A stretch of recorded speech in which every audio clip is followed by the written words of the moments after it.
Hello, everybody. Welcome to the Math 70 video lecture. This section is 6.2 about square roots. And let's start by squaring numbers. 3 squared, which is 3 times 3, is 9. And we can see that because if I make a square that's 3 on each side, I have 1, 2, 3, 4, 5, 6, 7, 8, 9 little boxes. 2 squared is 4, 5 squared is 25. -4 quantity squared is 16 because -4 squared is -4 times -4, and a negative times a negative is a positive. So a square root goes the other way. A square root asks, what number squares to give me the result?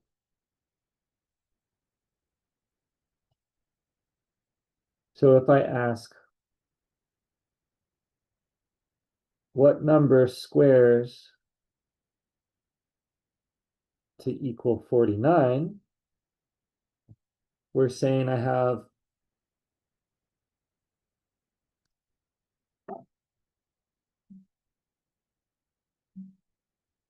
a big square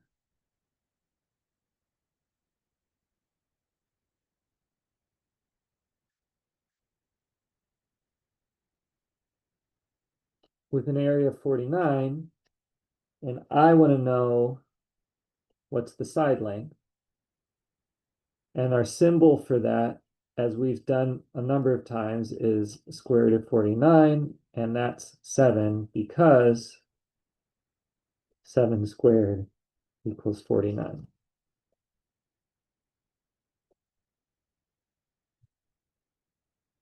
The square root symbol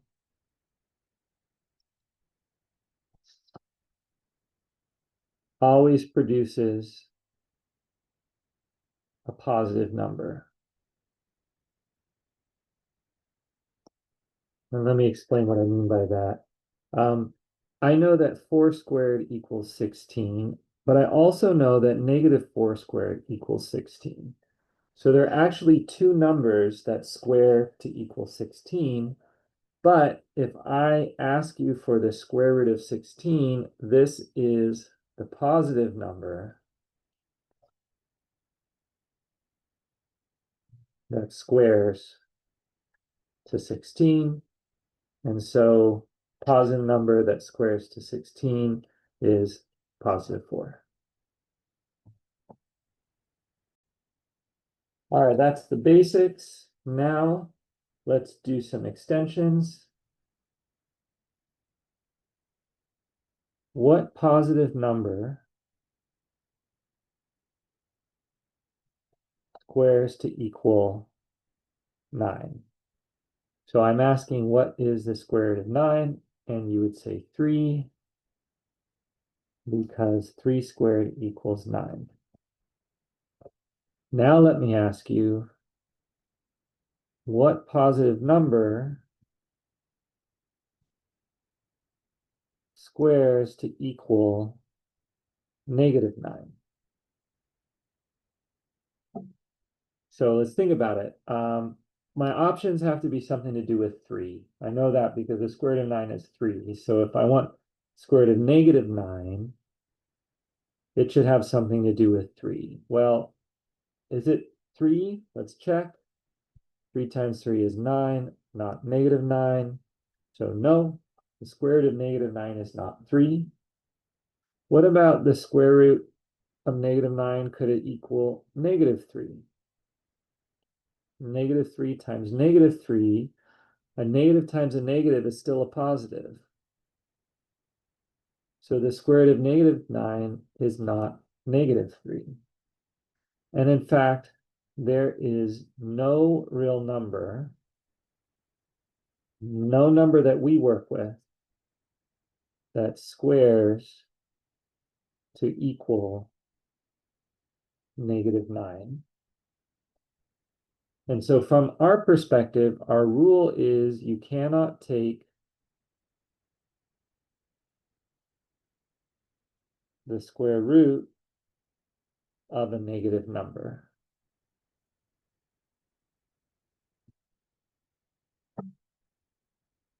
Square root of -25, undefined. Square root of -100, undefined. Simply cannot take the square root of a negative number. So some of your homework questions will ask you what's the square root of -5, and you can write undefined, or potentially, let me see how it's phrased.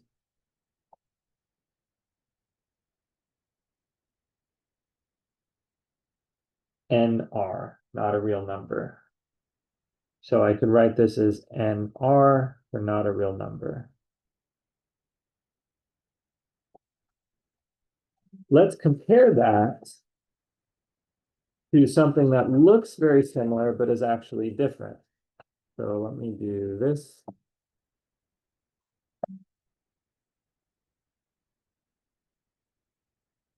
Let's compare to the negative of the square root of 25.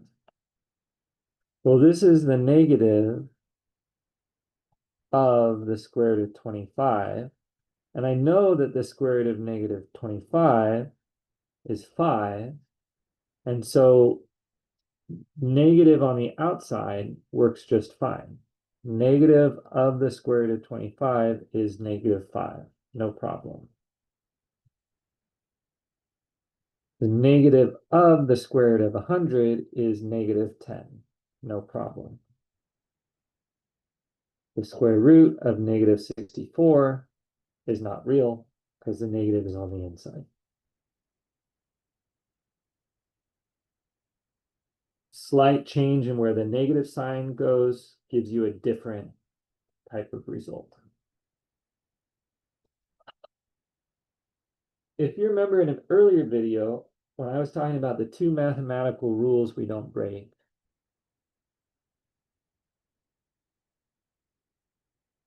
this was in a rational expressions video. So the rule that we worried about there is you can't divide by 0. But the other rule is we don't take the square root of a negative number because it would not be a real value. So that means if I have an expression like square root of x, x cannot be negative. And how I would write that in symbols is I would say x is greater than or equal to 0, or maybe in an interval, I would say x is in the interval from 0 up as big as I want to infinity. And I can start altering things. I could say, what about x plus 3 inside the square root? Well, the key is what's in the square root cannot be negative. So the x plus 3 cannot be negative. X plus 3 has to be greater than or equal to 0. And that actually allows my x to be greater than equal to -3. This is all okay. So let's check. Let's try x equals 0 and make sure that works. In this example here, that would be the square root of 0 plus 3, which is the square root of 3. And that's okay because 3 is not negative. How about x equals -1? That's the square root of -1 plus 3, which is the square root of 2. That's still okay. Let's try x equal -3. That's the square root of -3 plus 3, which is the square root of 0, which is the number that multiplies to equal 0. It's 0, and that's okay. But anything smaller than 3, we're going to have a problem. Let's try x equals -4. That would be the square root of -4 plus 3, but that's the square root of -1, and that is not real. And even if I try to number super close to -3,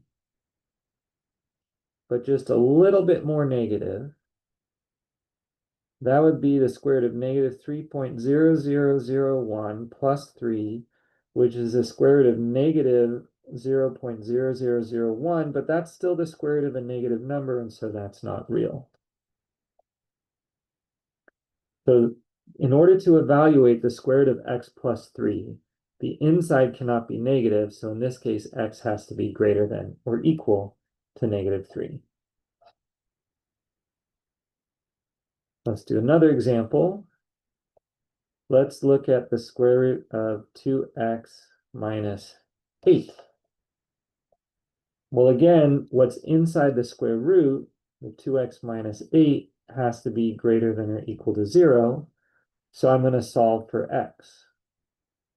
That will tell me what x values, make sure this whole piece is bigger than or equal to 0. Add 8 to both sides. So I get 2x is greater than or equal to 8. Divide both sides by 2. And I get x has to be greater than or equal to 4. And we do a real quick check. It's always a good idea to check. Let's try x equals 5. That would be the square root of 2 times 5 minus 8, which is the square root of 10 minus 8, which is the square root of 2. That's 5. But let's pick a number a little bit less than 4. Let's try x equals 3. That's the square root of 2 times 3 minus 8, which is the square root of 6 minus 8, which is the square root of -2, and that is not real.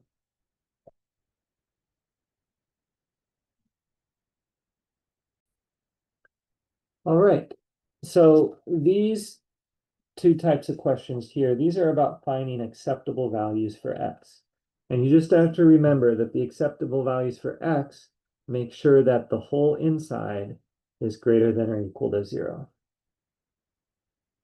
Let's go back and look more at square roots of numbers. Let's look at the square root of 81. Well, that's the number, the positive number that squares to 81, which is 9. Let's look at the square root of 49. That's the positive number that squares to 49, which is 7. And now let's consider the square root of a fraction, 81 over 49. Well, square roots split across fractions. That's a nice thing about square roots. So when I have a square root of a fraction, I can write it as square root of 81 over square root of 49. And I know that the square root of 81 is 9, and I know that the square root of 49 is 7. So the square root of 81 over 49 is 9 over 7. Let's try that again with another example. Let's look at the square root of 1.44. And one issue with this is it's a decimal, and doing square roots with decimals is tricky. So let's start by turning this into a fraction, and the easiest way to turn a decimal into a fraction is simply to multiply by 100. As 1.44 is 144 divided by 100. And I can check if I don't know the square root of 144 and the square root of 100. Square root of 144 is 12. Square root of 100 is 10. And now I convert back to a decimal and I get 1.2. The 1.2 is the positive number that squares to 1.44. And it's worth checking just this one time. I'm going to do 1.2 times 1.2. But I'm not going to do it this way. I don't like how that way works. I'm going to do it this way. 1.2 is 1 plus 0.2. So I'm going to do 1 plus 0.2 times 1 plus 0.2. And guess what? This is the box method done with decimals, and you can use the box method on decimals. 1 times 1 is 1. 1 times 0.2 is 0.2. 1 times 0.2 is 0.2. And 0.2 times 0.2 is 0.04. You have to introduce another decimal because these themselves are decimals. If this is unfamiliar, that's okay. That's what calculators are for. It's a good skill to build, but it's not of primary importance. So I have 1 plus 0.2 plus 0.2 plus 0.04, which sure enough is 1.44.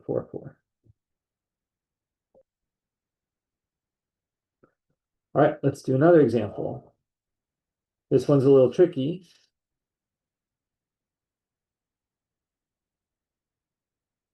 Let's do the square root of negative 16 over negative 9. Now we've learned that square root of negatives are not allowed. So I do not want to split this yet. Instead, I remember that negative over negative equals a positive. So before I split the square root, I can just get rid of the negatives, cancel them out. And now I can split the square root, and I'm done. Whereas if I split them first, I would have had a square root of negative 16, which is not real, and a square root of negative 9, which is not real. So if you happen to have a negative divided by a negative inside of a square root, take care of the negatives first. All right, it's time for a warning.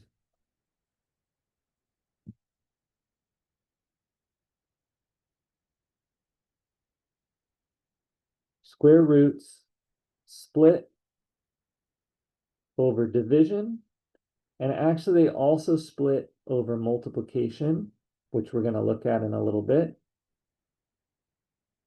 But they don't split over addition or subtraction.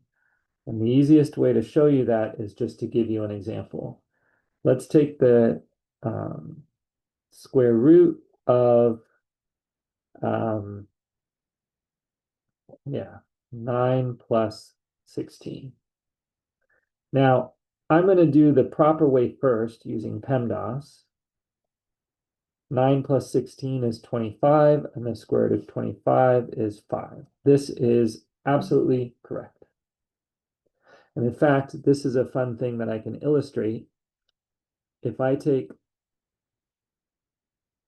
9 squares and add 16 squares, let's see, I'm going to take 1, 2, 3, 4, 5 of them and put those here. 1, 2, 3, 4, 5. And then I'm going to put these 4, including the center one here. I get 25 squares.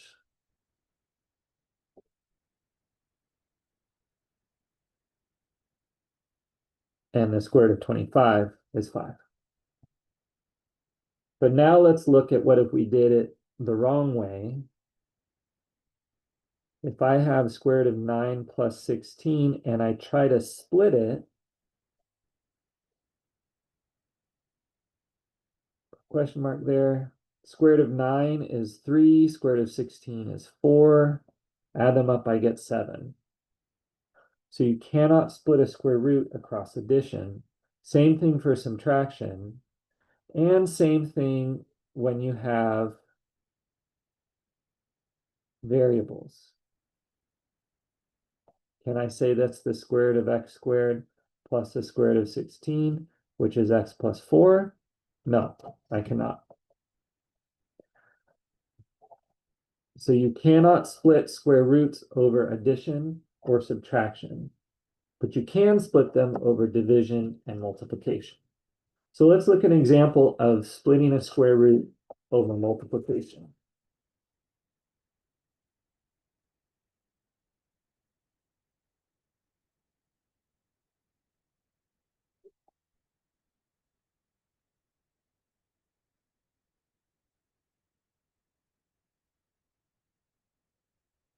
let's look at the square root of 4,900. I'm asking you for a number that multiplies by itself and gets to 4,900, and you may not know that number, but you may recognize that 4,900 is 49 times 100. And since square roots split over multiplication, I can write that as the square root of 49 times the square root of 100. Square root of 49 is 7, square root of 100 is 10, so my answer is 70. And let's just double check. 70 times 70. Well, I get a bunch of zeros, but what I end up getting is 4,900, and that works. It's been a while since I've done this sort of multiplication, so I'm rusty and I just kind of skipped it.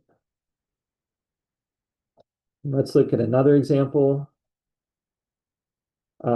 Let's look at the square root of, let's see.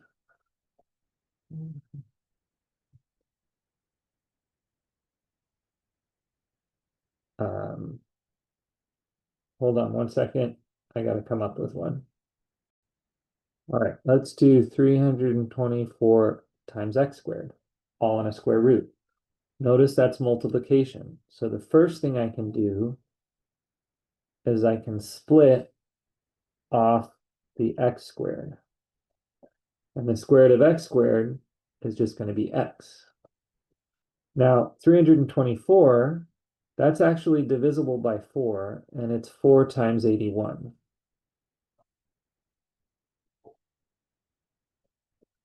And so I do the square root split thing again. And I get 2 times 9 times x, which is 18x.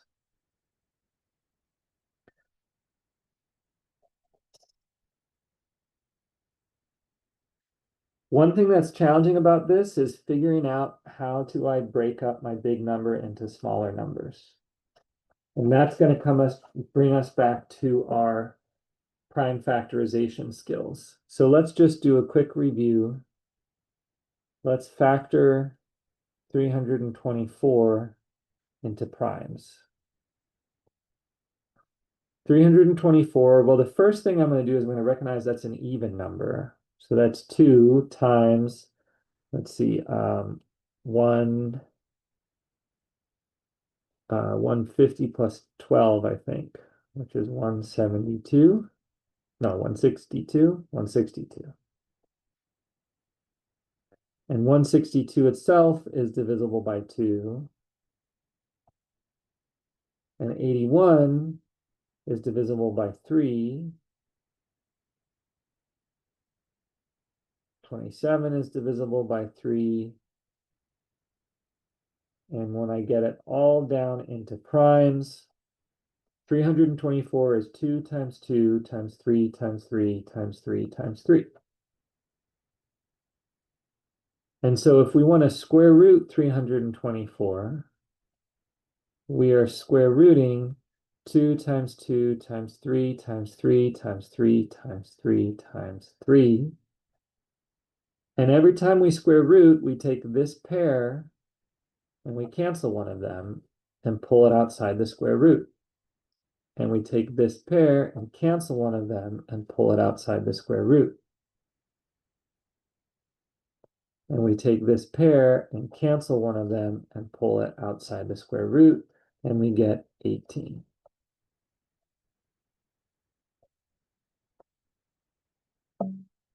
This process will always work for perfect squares. Any perfect square is going to have pairs of primes all the way up. If I look at 100, and I want the square root of 100, well, 100 is 10 times 10, and 10 is 2 times 5. And again, I have a pair of 2's, and so I cancel one of them and pull it outside. And I have a pair of 5's, and I cancel one of them and pull the other outside. And sure enough, the square root of 100 is 10 because I have pairs of primes. And that even extends to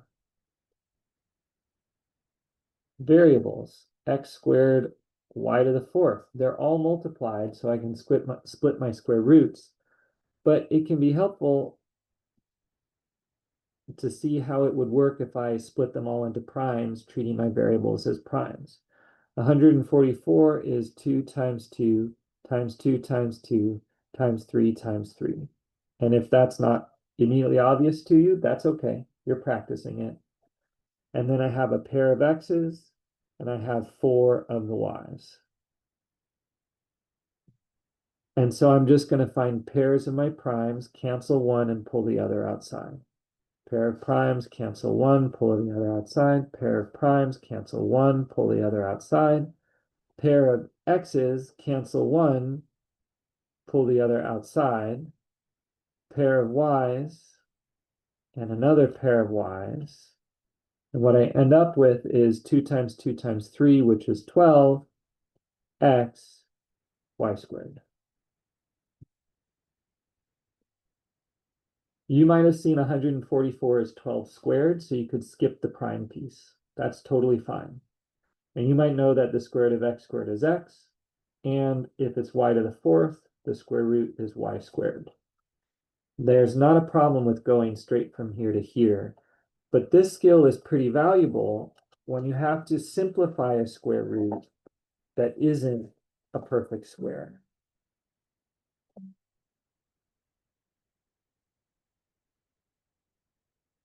For example, let's find the square root of 245. So I might start by asking, is this a perfect square? How do you find out if something is a perfect square or a square number? Well, the easiest way is just to try to build it. So it's not a bad idea to have a list of perfect squares that you can work off of. And even a fairly big list is not a bad idea. That's 12 squared, and then I get 169, and 198 is 14 squared, 225, 256 is 16 squared, 17 squared is 289, right? I'm not asking you to recreate this on your own every time, but it might be a good idea to have a list like this handy. Anyways, 245 a perfect square? It isn't, right? And falls between 225 and 256, not a perfect square. So I can't just find out a single number. So then I ask, are there pairs of primes that I could cancel? Right? Can I factor it to be a perfect square times another number? Because when you have pairs of primes, you get to cancel one and pull the other outside. So we want to factor 245. And I notice that 245, since it ends in 5, it's divisible by 5. And then I grab my calculator and I see that it's 5 times 49. 49 is a perfect square. It's 7 squared. And if I want to go one step farther just to confirm that, I'll factor the 49 and I get 7 times 7. And this means that the square root of 245 is the square root of 5 times 7 times 7. And as soon as I have a pair of primes, I can cancel one and pull the other outside. But there's nothing I can do about the square root of the 5, so I'm going to leave it inside. And this is what we would call a simplified square root. I pulled everything outside of the square root that I could, and anything else I left inside the square root. So let's do another example. Let's look at the square root. Why did I write it in words?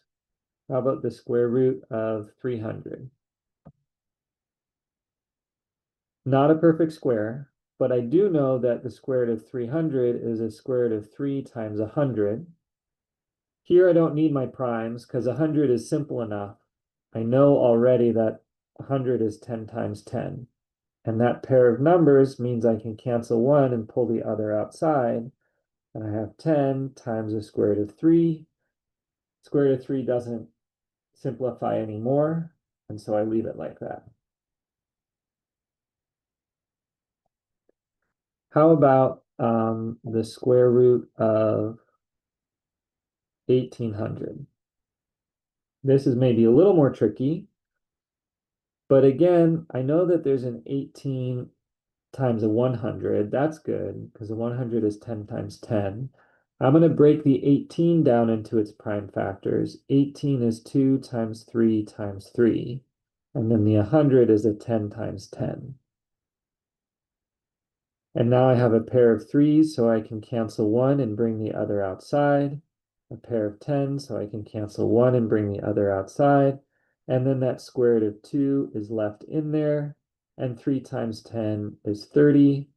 So the square root of 1800 is 30 square roots of 2. 30 times the square root of 2. This is a useful skill. Let me give you one more example before I talk about the drawback. Let's look at the square root of 243x squared. 243 is 3 times 81 and the x squared, and the 81 is 9 times 9. It's a perfect square. So as soon as I have a pair of 9s, I can pull one outside. And the x squared, that's a pair of x's, so I can pull one outside or cancel one and pull the other outside. And then that 3 has to stay inside. That's useful because now my x is no longer trapped inside my square root. So now about the drawback. The drawback to the square root of 300, saying that's 10 square roots of 3, is it's hard to tell how big this number is.